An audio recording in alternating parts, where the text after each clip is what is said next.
পেরেশানি, টেনশন, দুশ্চিন্তা, হতাশা, এগুলো আমাদের জীবনে আসে কয়েকটি কারণে। তার মধ্যে একটি কারণ হলো মানুষের কাছে যা আছে সেগুলো দেখে দেখে আমরা হিংসা করি। সে এত টাকার মালিক, আমি কেন হলাম না? সে এত সম্পদের মালিক, আমি কেন হতে পারলাম না? সে ব্যবসায় এত উন্নতি করছে, আমি কেন করতে পারলাম না? তার পিছনে মানুষ দৌড়তেছে, তার কথা মানুষ শুনতেছে, আমাকে কেন মানুষ?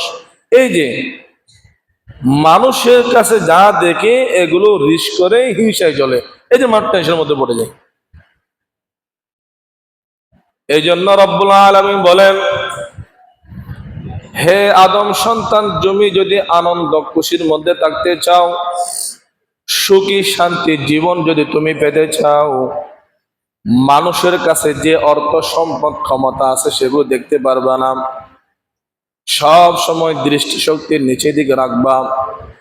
তোমার চাইতে যে কষ্টের মধ্যে আছে তার দিকে তাকাও, নিয়ামতের শুকরিয়া করাতে আসবে।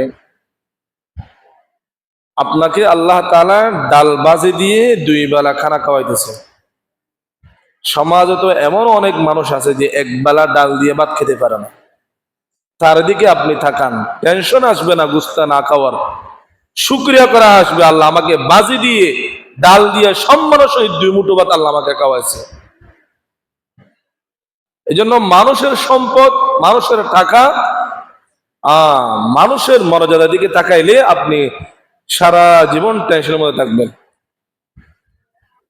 এই জন্য আল্লাহ তাআলা সূরাতুল হিজর কুরআনুল কারীমের মধ্যে সর্বপ্রথম নিজের রাসূলকে নসিহত করতেছেন, আমাদের রাসূলকে আল্লাহ নসিহত করতেছেন, লা তামুদ্দান্না আইনাইকা ইলা মা মাত্তা'না বিহি আজওয়াজা মিনহুম। নবী গো, যদি তুমি শান্তিতে দ্বীনের কাজ করতে চাও, সমাজ এবং পরিবার নিয়ে যদি শান্তিতে থাকতে চাও, একটা কাজ তোমাকে করতে হবে, লা তামুদ্দান্না আইনাইকা ইলা মা মাত্তা'না বিহি। আমি কাফের অমুসলিমদেরকে অট্টালিকা সম্পদ দিছি, সেদিকে তুমি তাকাইতে পারবা না। কাফের কোটি কোটি টাকার মালিক, লক্ষ লক্ষ টাকার মালিক, আলিশান বাড়ি, দামি দামি গাড়ি, সুন্দরী রমণী নারী, তাকাইবা শান্তি পাবা না, কাজ সব বন্ধ হয়ে যাবে। যদি সুখে শান্তি থাকতে চাও, দৃষ্টি শক্তিকে তোমাকে নিচে করতে হবে, ইবাদত করতে হবে। লা তামুদ্দান্না আইনাইকা ইলা মা মাত্তা'না বিহি আজওয়াজাম মিনহুম। হুজুর, চলার পথে তো অনেক সময় চোখের মধ্যে পড়ে যাই, কি ভাই বলো না? হাঁটতেছি, বিশাল সুন্দর গাড়ি নিয়ে যাইতেছে, রিস্ক লাগতেছে, টেনশন চলে আসলো মাথায়। বাড়ি দিয়ে পথে হাত দিয়ে হাঁটতেছি, এত সুন্দর বিল্ডিং কে করছে? লাল কালার বিল্ডিং, সাদা বিল্ডিং, আমি কেন করতে পারলাম না? টেনশন চলে আসছে, কি করবেন? হ্যাঁ, আল্লাহ তাআলা বলেন, ফাসাব্বিহ বিহামদি রাব্বিকা ওয়া কুম মিনাস সাজিদিন। রাসূল, যদি কোনো সময় এরকম চলে আসে হঠাৎ, 1 নম্বর সাব্বিহ, আল্লাহর মর্যাদা পবিত্রতা বর্ণনা করো, অর্থাৎ তুমি মুখ দিয়ে পড়ো সুবহানাল্লাহ। আল্লাহর কত শান, যে আল্লাহ এত সুন্দর একটা বিল্ডিং তোলার আল্লাহ তাকে তৌফিক দিছে। তাহলে বিল্ডিং করার তৌফিকটা আমরা কার দিকে ফিরে দিলাম? আর টেনশন আসবে না। বিহামদি রাব্বিকা, দ্বিতীয় নম্বরে তুমি পড়ো আলহামদুলিল্লাহ।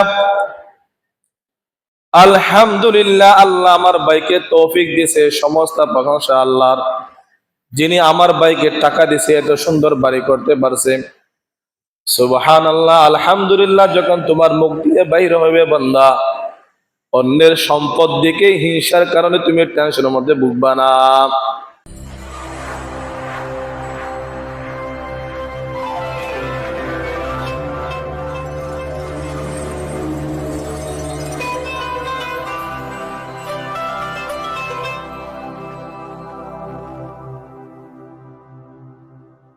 পৃথিবীতে এমন কোন মানুষ এখন মনে হয় পাওয়াই যাবে না যে দুশ্চিন্তার মধ্যে নেই। কোনো না কোনো ব্যক্তি যে কোনো কারণে দুশ্চিন্তার মধ্যে আছে। কেউ চিন্তা মুক্ত নেই, কেউ টেনশন মুক্ত নেই। আর এটা ঘবরা বা ডরার কোনো বিষয় নয়। খুশি টেনশন এটা মানব জীবনের সাথে সবসময় থাকবে। মনে হয় টেনশনের চাইতে মানুষের জীবনে আনন্দটা বেশি। তারপর মাঝে মধ্যে দুঃখ চলে আসে, কারণে অকারণে দুঃখ চলে আসে। আল্লামা কবি রহমতুল্লাহ আলাইহি বলেন, দরি দুনিয়া কসে বেগম নবাসত, দরি দুনিয়া কসে বেগম নবাসত, ওগর বাসদ বনি আদম নবাসত। টেনশন ছাড়া মানুষ হতে পারে না। যে বলে আমার জীবনে দুশ্চিন্তা নাই, টেনশন নেই, চিন্তা নেই, কবি বলে সে মানুষই নয়। মানুষের জীবনে টেনশন, চিন্তা, অভাব থাকবে। তাই বলে আমরা ভয়ে সব কিছু, পরিবার পরিজন সমাজ সব কিছু বাদ দিব না।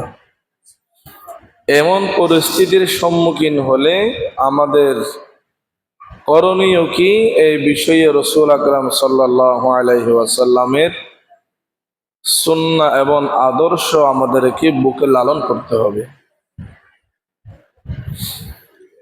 আমরা যে পরিমাণ টেনশন এবং দুশ্চিন্তার মধ্যে আছি, এর চাইতে হাজার গুণ বেশি দুশ্চিন্তা এবং টেনশনের মধ্যে ছিলেন আম্বিয়ায়ে কেরাম আলাইহিমুস সালাতু ওয়াস সালাম।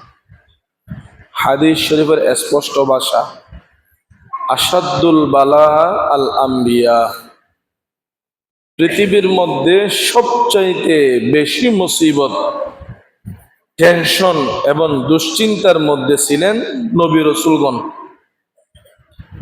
সুম্মাল আমসালু ফাল আমসালু, এরপরে যারা আদর্শগত রাসূলদের নিকটতম, তারা বেশি দুশ্চিন্তার মধ্যে থাকবে। আল্লাহ তাআলার কাছে যে সবচেয়ে বেশি প্রিয়, তাকে বেশি টেনশনের মধ্যে রাখে পরীক্ষায়। তো সবচেয়ে প্রিয় নবী রাসূলগণ, এরা সবচেয়ে মুসিবতের মধ্যে ছিলেন। আইয়ুব আলাইহিস সালাতু ওয়াস সালাম বিশাল রোগ আক্রান্ত ছিলেন। নূহ আলাইহিস সালাতু ওয়াস সালাম সন্তান নিয়ে টেনশনের মধ্যে ছিলেন। নিজের ওয়াজে সারা দেশের মানুষ হেদায়েত হচ্ছে, সন্তান হেদায়েত হচ্ছে না। ইব্রাহিম আলাইহিস সালাতু ওয়াস সালাম বাপ নিয়ে টেনশনের মধ্যে ছিলেন। কি ভাই? হ্যাঁ, মূর্তির বিরুদ্ধে সন্তানের যাবতীয় নসিহত, আর তার বাপ মূর্তি বানিয়ে মাথার মধ্যে নিয়ে বিক্রি করতেছে, বড় টেনশন। হযরত লূত আলাইহিস সালাতু ওয়াস সালাম বিবি নিয়ে টেনশন। তো সন্তান নিয়ে টেনশন, বাপ নিয়ে, বিবি নিয়ে, সমাজ নিয়ে টেনশন, একটা গোটা জাতি এবং সমাজ নিয়ে যে দুশ্চিন্তার মধ্যে নবী মুহাম্মদুর রাসূলুল্লাহ সাল্লাল্লাহু আলাইহি ওয়াসাল্লাম ছিলেন, আমরা এর কিঞ্চিত নেই। তাহলে আমাদের চাইতে সমাজ, সন্তান, পরিবার নিয়ে নবী রাসূলগণ আরো বেশি টেনশনের মধ্যে ছিলেন। তাই বলে তারা তাদের লক্ষ্য থেকে ছুটে যায়নি। লক্ষ্যের সামনে রেখে আমাদেরকে আগাইতে হবে। দুশ্চিন্তা আমাদের জীবনের অবিচ্ছেদ্য একটি অংশ থাকবে, তবে এখান থেকে উত্তোলনের কিছু উপায় আছে, যেগুলো বলবো একটু মনোযোগ সহকারে না ঝিমিয়ে আমল নিয়তে আমি বলতেছি। আল্লাহ যেন আমাকেও আমল করার তৌফিক দিয়ে, আপনারাও শুনবেন যেন আল্লাহ তাআলা আপনাদেরকেও আমল করার তৌফিক দিয়ে। আমি তো নিজ থেকে আর বানিয়ে বলবো না, যা পাইছি কোরআন হাদিসে তাই বলবো। এই সোফান্নাজ গোশ দিল বা ইয়াদ শুনুত, গোশ গিলনি জানেদার বেহি চসুদ, গোশ গিল বা জুমলা হাইওয়া হামদমাস, গোশ দিল মখসুস নসলে আদমাস। স্যার শুনেন, যা বলা হচ্ছে এগুলো মনোযোগ দিয়ে শুনেন, মনোযোগ দিয়ে শুনেন। সারা বছর তো ওয়াজ নসিহত দরকার নেই, এখন তো প্রতিদিন এই মাহফিল। ওয়াজ মাহফিলে মনে হয় এতটা মানুষ আমল শিখতে পারে না যতটা জুমার খুতবায় শিখতে পারে, কিন্তু মানুষ এটাকে মূল্যায়ন করে না, এটার গুরুত্ব দেয় না। আসবে না ঠিক সময়ে, খুতবার সময় আসবে। তো খুতবার সময় আসলে খুতবাটা আরবি ভাষায় হয়, কি বুঝে? তখন তারা কি করে, একটু বয়ান টয়ান না শুনলে কি হয়, একটা মাহফিল করে 50-60 হাজার দিয়ে ওখান থেকে একটা নিয়ে আসে। আর খতিব সাহেবকে সারা বছর মিলে 50,000 টাকা দেই না। আমার কথা না, বাহিরের খতিবের কথা, আমার তো ইমান বেশি। এ সোফান নাজ গোশ দিল বায়দ শুনুত, গোশ গিলি জানেদার দেহি জেসুদ, গোশ গিলবা জুমলা হাইওয়া হামদমাস, গোশ দিল মখসুস নসলে আদমাস। সব আলেমদের নসিহতের মধ্যে কোরআন হাদিসের কথা আছে। আমার আপনার মনোযোগ যদি ভালো থাকে, হয়তো মনোযোগ এবং গুরুত্বের কারণে আল্লাহ তাআলা আমাদেরকে হেদায়েত দিয়ে দিতে পারে। 1 নম্বর, কথা না বাড়িয়ে বলি, 1 নম্বর, দুশ্চিন্তা আসলেই সাথে সাথে উজু করে 2 রাকাত সালাতুল হাজত, প্রয়োজন মিটানোর জন্য 2 রাকাত সালাতুল হাজত নামাজ আদায় করা। তো সালাতুল হাজতের নিয়ম কি? তো প্রতিদিন জোহরের পরে আপনারা 2 রাকাত সুন্নত পড়েন, এর কোনো নির্দিষ্ট নিয়ম আছে? যে নিয়মে পড়েন সালাতুল হাজত সেই নিয়মে। সালাতুল হাজতের এক্সট্রা কোনো শর্ত নিয়ম, কোনো এক্সট্রা দোয়া কিচ্ছু নেই। সাধারণ 2 রাকাত নফল নামাজ পড়বেন। এরপরে যে দুশ্চিন্তার মধ্যে, যে মুসিবতের মধ্যে আমি আর আপনি আছি, তার জন্য আল্লাহর কাছে দোহাত তুলে কি করা? দোয়া করা। এই আমলের কথা হাদিসের মধ্যেও আছে, কুরআনুল কারীমের মধ্যেও আছে। হযরতে জাবের রাদিয়াল্লাহু তাআলা আনহু, এটা বুখারী এবং আবু দাউদের মধ্যে এই হাদিসটা আছে। তিনি বর্ণনা করেন, আমি আমার জীবনে যে কোনো সময় দাওয়াতি কাজে, ব্যবসায়ী কাজে, সমাজ নিয়ে আল্লাহর রাসূল সাল্লাল্লাহু আলাইহি ওয়াসাল্লাম দুশ্চিন্তা, পেরেশানি, টেনশন, মুসিবতের সম্মুখীন হয়েছে, সাথে সাথে উজু করেই তিনি মুসাল্লার মধ্যে দাঁড়িয়ে যেতেন। قال رسول الله صلى الله عليه وسلم إذا حزبه أمر فزع إلى الصلاة।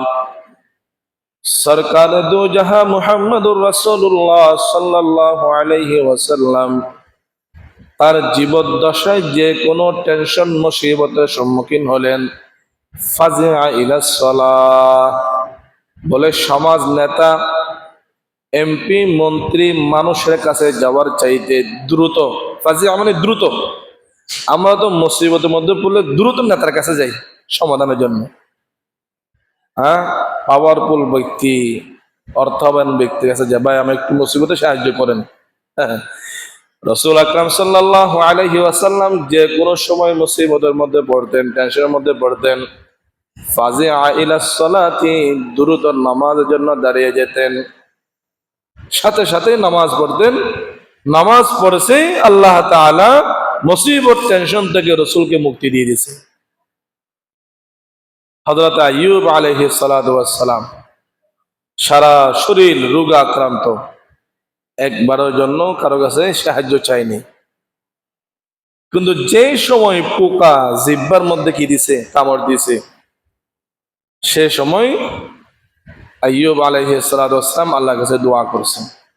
এই জন্য রাসূল সাল্লাল্লাহু আলাইহি ওয়াসাল্লাম আদ-দুআ মুখুল ইবাদা, সমস্ত ইবাদত মূল হচ্ছে কি করা? দোয়া করা, আল্লাহর কাছে চাওয়া। পেরেশানি, টেনশন, দুশ্চিন্তা, হতাশা, এগুলো আমাদের জীবনে আসে কয়েকটি কারণে। তার মধ্যে একটি কারণ হলো মানুষের কাছে যা আছে সেগুলো দেখে দেখে আমরা হিংসা করি। সে এত টাকার মালিক, আমি কেন হলাম না? সে এত সম্পদের মালিক, আমি কেন হতে পারলাম না? সে ব্যবসায় এত উন্নতি করছে, আমি কেন করতে পারলাম না? তার পিছনে মানুষ দৌড়তেছে, তার কথা মানুষ শুনতেছে, আমাকে কেন মানুষ? এই যে মানুষের কাছে যা দেখে এগুলো রিস্ক করে হিংসায় চলে, এই যে মানুষ টেনশনের মধ্যে পড়ে যায়। এই জন্য রব্বুল আলামিন বলেন,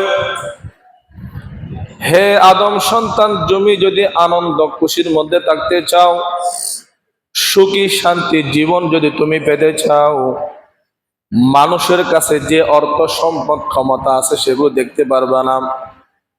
সব সময় দৃষ্টিশক্তির নিচে দিকে রাখবা। তোমার চাইতে যে কষ্টের মধ্যে আছে তার দিকে তাকাও, নিয়ামতের শুকরিয়া করাতে আসবে। আপনাকে আল্লাহ তাআলা ডাল বাজি দিয়ে 2 বেলা খানা খাওয়াইতেছে।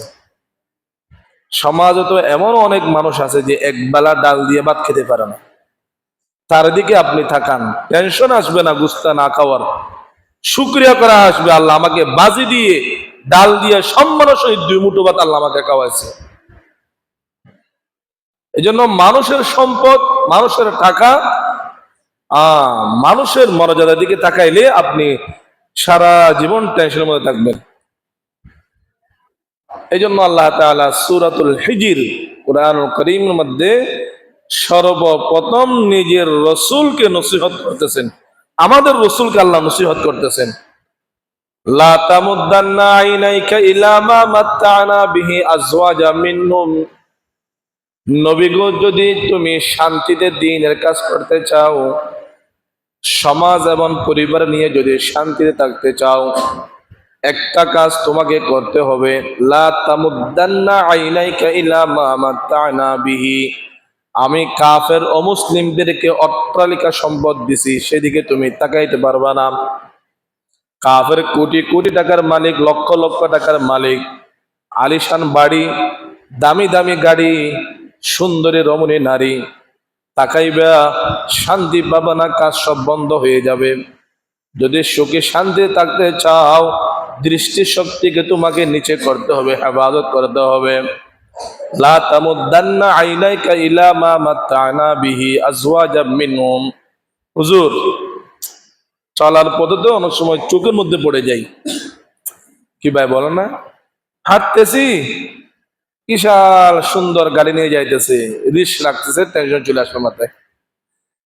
বাড়ি দিয়ে পথে হাত দিয়ে হাঁটতেছি, এত সুন্দর বিল্ডিং কে করছে? লাল কালার বিল্ডিং, সাদা বিল্ডিং, আমি কেন করতে পারলাম না? টেনশন চলে আসছে। কি করবেন? হ্যাঁ, আল্লাহ তাআলা বলেন, ফাসাব্বিহ বিহামদি রাব্বিকা ওয়া কুম মিনাস সাজিদিন। রাসূল, যদি কোনো সময় এরকম চলে আসে হঠাৎ, 1 নম্বর সাব্বিহ, আল্লাহর মর্যাদা পবিত্রতা বর্ণনা করো, অর্থাৎ তুমি মুখ দিয়ে পড়ো সুবহানাল্লাহ, আল্লাহর কত শান, যে আল্লাহ এত সুন্দর একটা বিল্ডিং তোলার আল্লাহ তাকে তৌফিক দিয়েছে। তাহলে বিল্ডিং করার তৌফিকটা আমরা কার দিকে ফিরে দিলাম? আর টেনশন আসবে না। বিহামদি রাব্বিকা, দ্বিতীয় নম্বরে তুমি পড়ো আলহামদুলিল্লাহ। আলহামদুলিল্লাহ, আল্লাহ আমার ভাইকে তৌফিক দিয়েছে, সমস্ত প্রশংসা আল্লাহর, যিনি আমার ভাইকে টাকা দিয়েছে, এত সুন্দর বাড়ি করতে পারছে। সুবহানাল্লাহ, আলহামদুলিল্লাহ যখন তোমার মুখ দিয়ে বাইরে হবে বান্দা, অন্যের সম্পদ দিকে হিংসার কারণে তুমি টেনশনের মধ্যে ভুগবা না। এজন্য ওয়াকুম মিনাস সাজিদিন, ওই যে রাসূলের আমল, টেনশন চলে আসে, তুমি সিজদাকারীদের অন্তর্ভুক্ত হও, তথা তুমি 2 রাকাত নামাজ পড়ে কি করো? আল্লাহর কাছে দোয়া করো। তাহলে টেনশন থেকে মুক্তির পাওয়ার 1 নম্বর করণীয় কি করা? বলেন বলেন না? নামাজ পড়া।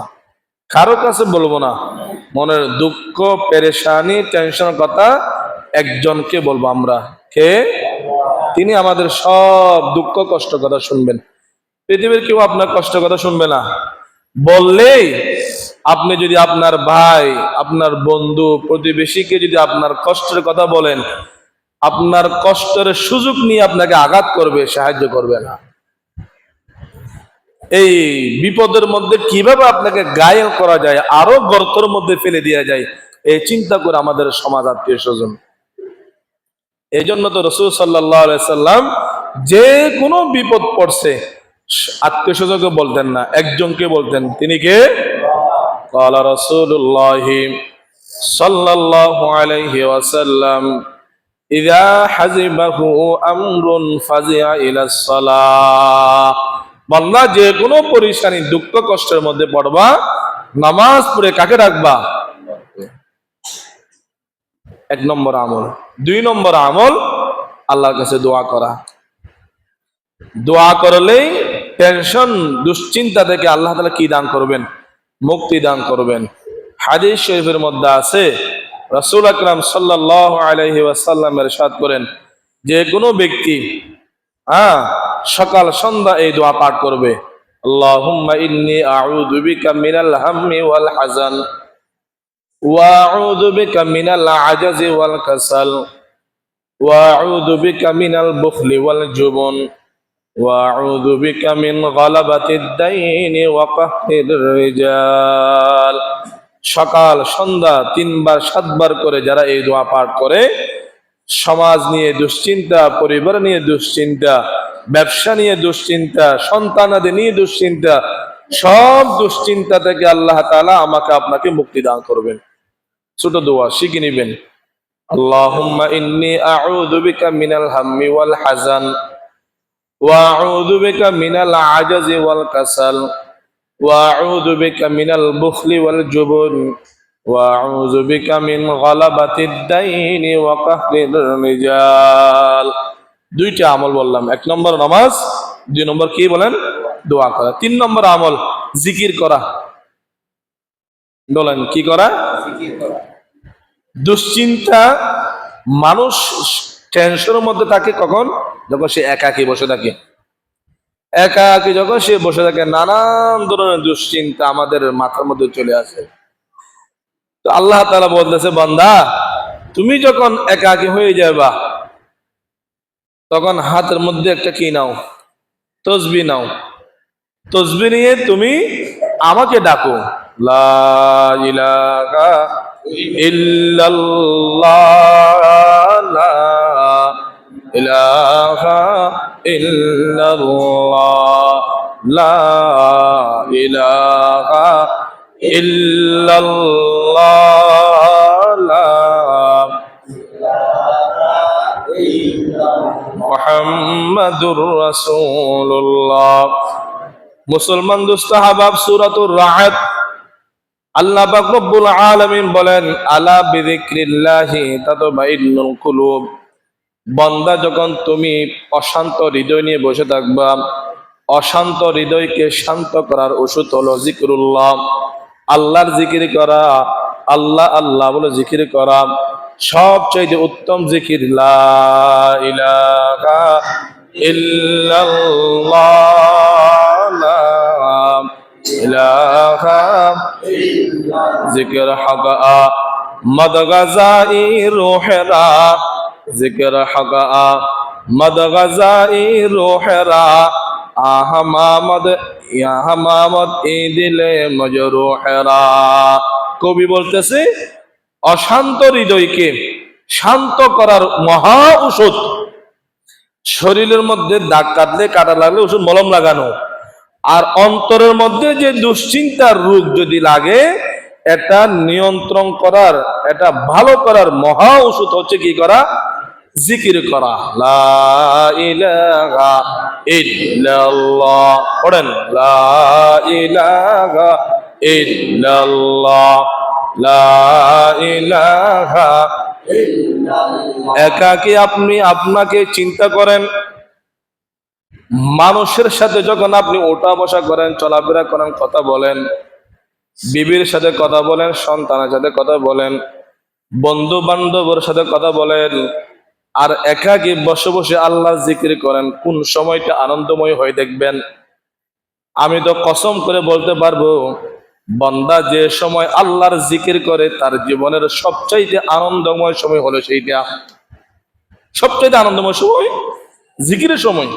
কারণ এই সময় আপনার কোনো টেনশন থাকবে না, অন্তরের মধ্যে এক ধরনের শান্তি আর জবানের মধ্যে এক ধরনের মজা স্বাদ আপনি গ্রহণ করবেন। আল্লাহ আল্লাহ ক্যা মুবারক নাম হ্যায়, আল্লাহ আল্লাহ মোমিনো কা কাম হ্যায়। জিকির করেন, জিকির করবেন, টেনশন এমনি চলে যাবে। তার আল্লাহকে ডাকতে ডাকতে মালিকে হাকিকি, মূল মালিককে যখন আপনি ডাকবেন, আপনার সব টেনশন আল্লাহ তাআলা কি করে দিবে বলেন? দূর করে দিবে। এই জন্য কোরআনুল কারীমে আল্লাহ তাআলা বলেন, ফাসাব্বিহ বিহামদি রাব্বিকা ওয়াস্তাগফিরহু ইন্নাহু কানা তাওয়াবা।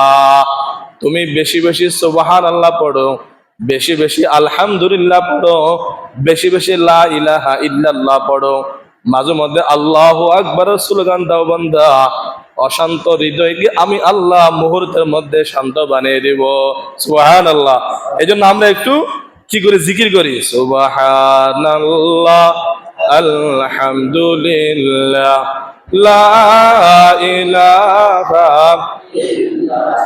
একটু মোহাব্বত নিয়ে আওয়াজ করে পড়ি, সুবহানাল্লাহ, আলহামদুলিল্লাহ, লা ইলাহা ইল্লাল্লাহ, সুবহানাল্লাহ, আলহামদুলিল্লাহ।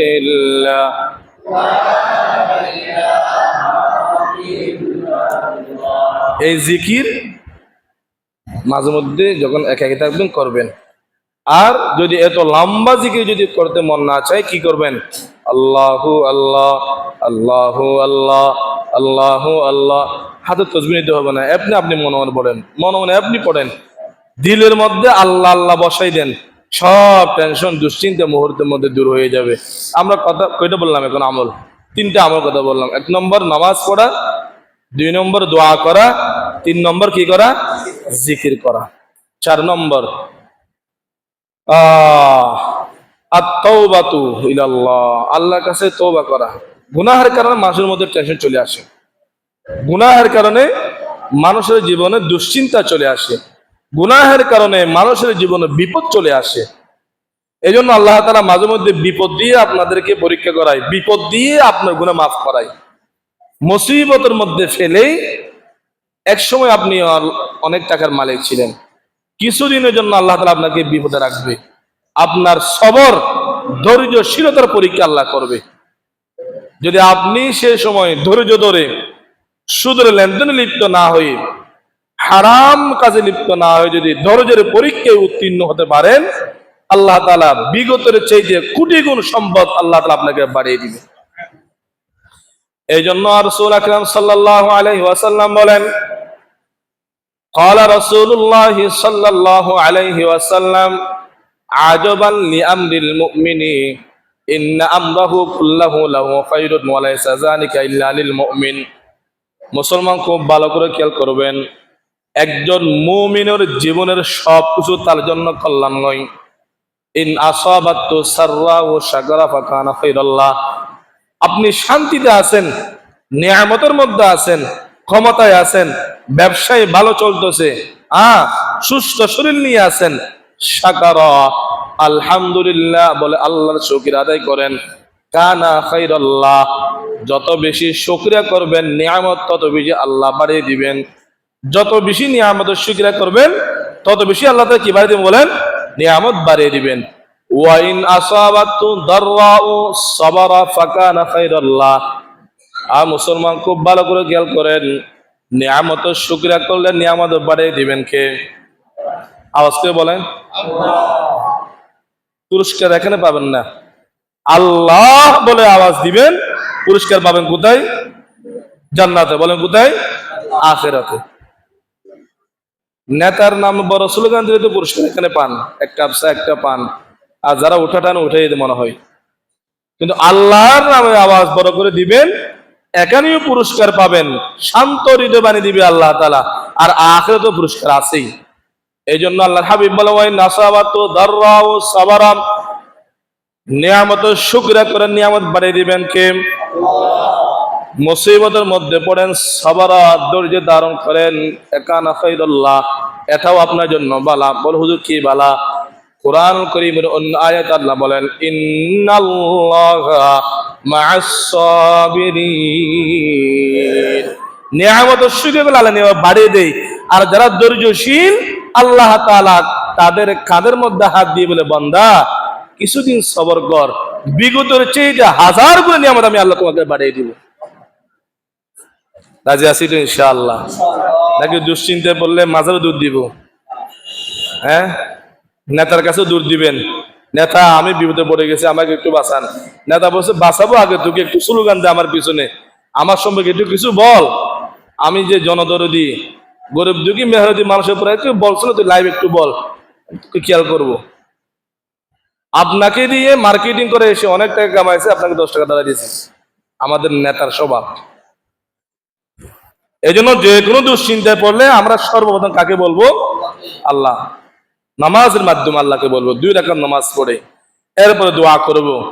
দোয়া করার পরে সময় থাকলে বললাম না, লা ইলাহা ইল্লাল্লাহ, লা ইলাহা ইল্লাল্লাহ, লা ইলাহা মুহ দেখ লিয়া आईने में फिर दाग न देखा, सीने में दिल ऐसा लगाया, दुनिया में मरने को मुसलमान भूल गया, ला इलाहा इल्लल्लाह, ला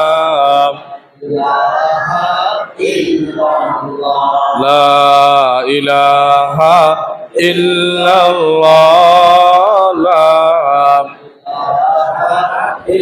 মুহাম্মাদুর রাসূলুল্লাহ সাল্লাল্লাহু আলাইহি ওয়াসাল্লাম। তাহলে 3 নম্বর জিকির করা। 1 নম্বর নামাজ পড়বো, নামাজের পরে দোয়া করব, দোয়ার পরে কি করব? জিকির করব। শেষ রাত্রে উঠে 4 নম্বর আমার বলছিলাম, রাতটা এখন অনেক বড়, শীতকালের রাত অনেক বড়।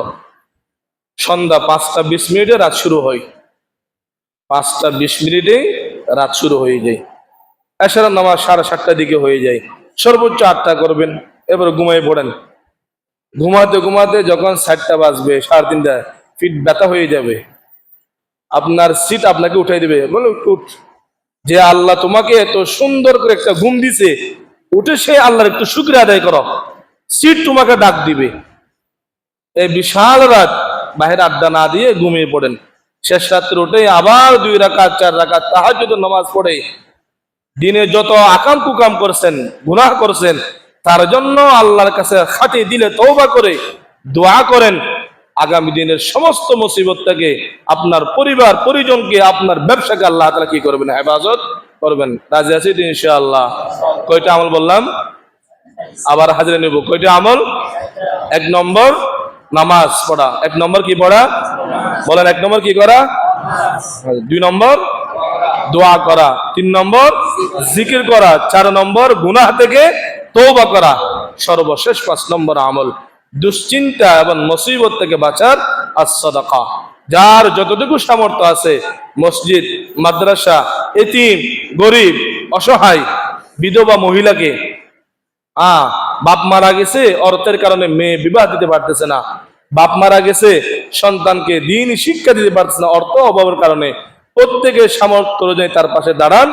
যত বেশি দান করবেন, এই দানের ওসিলায় আল্লাহ তাআলা আপনাকে মুসিবত এবং দুশ্চিন্তা থেকে হেফাজত করবেন।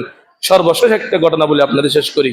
ঈসা আলাইহিস সালাতু ওয়াস সালামের যুগে একজন দুফি ছিলেন। দুফি, ওই যে কাপড় সব আয়রন করা দুফি। দুফি যারা স্বাভাবিক, তারা একটু দুষ্ট চরিত্রের হয়, বেশিরভাগ, অধিকাংশ।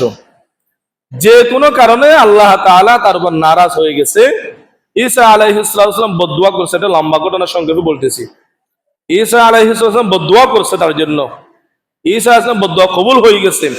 সে সকালবেলা কাপড় নিবে, বিশাল একটি কাপড় এক জায়গায় রাখছে, সকালে সেগুলো ধুবে, ধোয়ার পরে শুকাবে, এরপর আয়রন করাবে।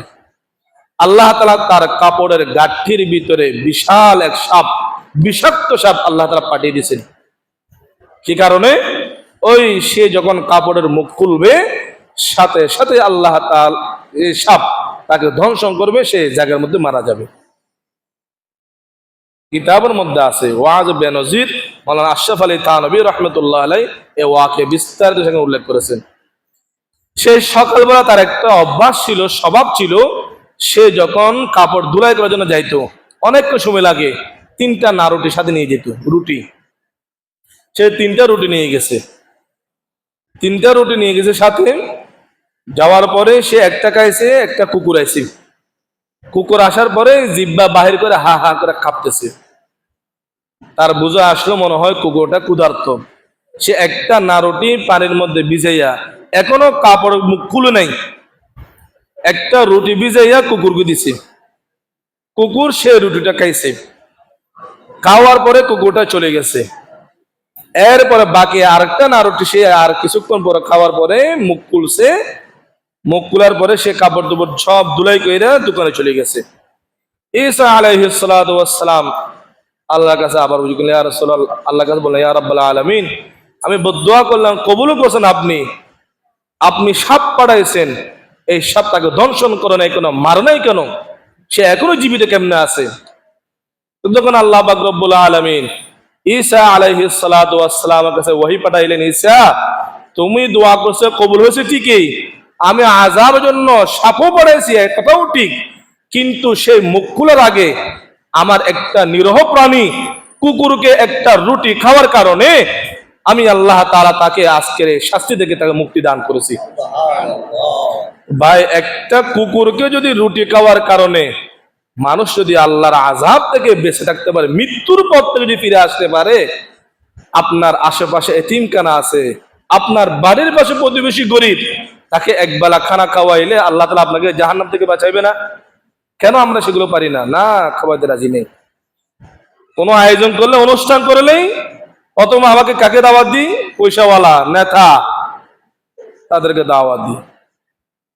বাঁচলেই গরিবদেরকে দেখে, তাও ওই পথের মধ্যে সাউট বিছাই দিয়ে যা একটু খাবার চলে যায়। আল্লাহ তাআলা আমাদেরকে হেফাজত করেন, সকলে বলেন আমিন। তাহলে 5 নম্বর আমল, বেশি বেশি দান সদকা করা। যা যতটুকু সময় আছে, 5 টাকা 10 টাকা এতিমদের মাথায় হাত দিয়ে দিবেন, মাদ্রাসায় দিবেন, মসজিদে দিবেন। এগুলোর কারণে আল্লাহ তাআলা আপনাকে দুশ্চিন্তা থেকে, ব্যবসার লোকসান থেকে আল্লাহ তাআলা আমাদেরকে হেফাজত করবেন। প্রত্যেকেই আমরা আমলগুলো করার চেষ্টা করব। ওয়া আখিরু দাওয়ানা আলহামদুলিল্লাহি রাব্বিল আলামিন।